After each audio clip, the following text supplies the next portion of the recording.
The Prime Minister arrived in Philadelphia this afternoon on a mission that has gone from being tricky to perilous, as the Trump administration lurches into territory that is both protectionist and isolationist. The Honourable Theresa May. But Theresa May insisted to her audience of Republican Party leaders that Britain was ready to be a partner with America, more so after the Brexit vote than ever before. So as we rediscover our confidence together, as you renew your nation just as we renew ours, we have the opportunity, indeed the responsibility, to renew the special relationship for this new age. We have the opportunity to lead together again. And the Prime Minister urged America to maintain its commitment to the Western alliance and not to cut backroom deals with Moscow. America's leadership in NATO, supported by Britain, must be the central element around which the alliance is built.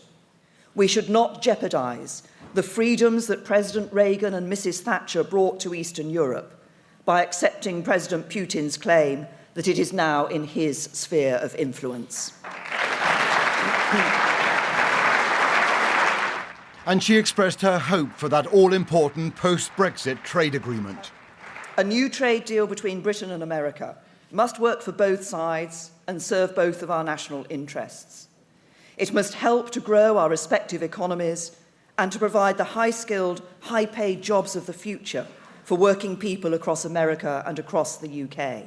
Are we better than this? Yes! Are we better than this? That strategy of embracing the Trump presidency has very obvious risks.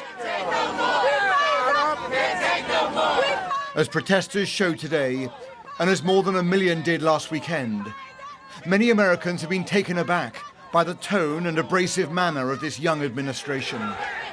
Rushing into the White House may gain the approval of the occupant of the Oval Office, but at some cost to perceived British values.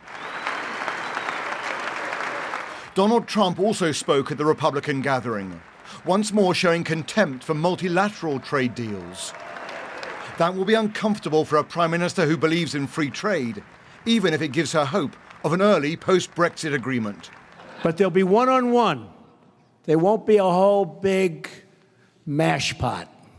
There'll be one-on-one deals, and if that particular country doesn't treat us fairly, we send them a 30-day termination, notice of termination.